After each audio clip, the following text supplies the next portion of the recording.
Dulu di Brasil ada seorang namanya Tancredo Neves. Dia adalah seorang politikus dan dia mempunyai keinginan untuk menjadi presiden Brasil. Karena itulah dia masuk atau dia ikut di dalam pemilihan umum, lalu dia mulai berkampanye, berpidato supaya dia bisa dipilih oleh rakyat dan menjadi presiden Brasil. Salah satu pidatonya yang menggemparkan adalah dia berteriak, dia bilang, jikalau saya bisa mendapatkan sekian persen dari suara pemilihku, Tuhan pun tidak bisa geser saya dari kursi presiden. Sangat yakin bahwa dia bisa memenangkan pemilihan umum itu. Dan dia bahkan bisa berteriak, Tuhan pun tidak bisa menggeser saya dari kursi presiden. Dan apa yang terjadi setelah itu? Memang benar, dia berhasil memenangkan pemilu itu. Dia mendapatkan mayoritas suara pemilihnya. Dan karenanya ditetapkan sebagai pemenang pemilu. Dan akan dilantik menjadi presiden Brasil. Tinggal menunggu waktunya saja.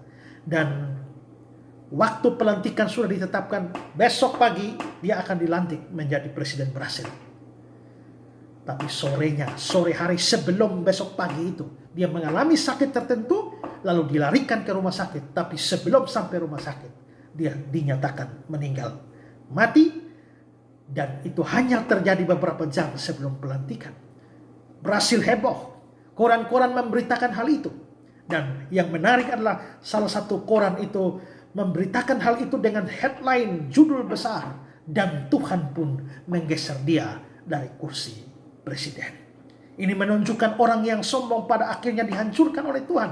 Orang yang rasa diri hebat, orang yang rasa diri mampu dan melawan Tuhan, Tuhan akan menghancurkan orang seperti itu. Kalau saudara pernah nonton film Titanic, saudara ingat ada kisah di mana orang bertanya kepada yang buat Titanic itu, seberapa amankah kapal ini? Lalu orang itu menjawab, Tuhan pun tidak bisa menenggelamkannya. Dan apa yang terjadi? Justru yang terjadi adalah Titanic tenggelam di dalam pelayaran perdananya. Semua ini mengajarkan kepada kita bahwa semua kesombongan manusia, kehebatan manusia, apalagi mau melawan Allah dan berasa Allah tidak bisa menghancurkan mereka, justru orang-orang seperti itu akan dihancurkan oleh Tuhan.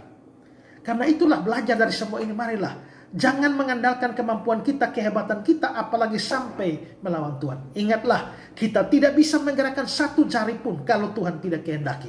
Karena itulah, jikalau kita punya keinginan apapun dalam hidup ini, mari laksanakan itu, tapi sebelumnya serahkan semua pada Tuhan dan bergantunglah pada Tuhan, jangan pada kekuatan diri sendiri. Terkutuklah orang yang mengandalkan kekuatan manusia. Tuhan memberkati saudara.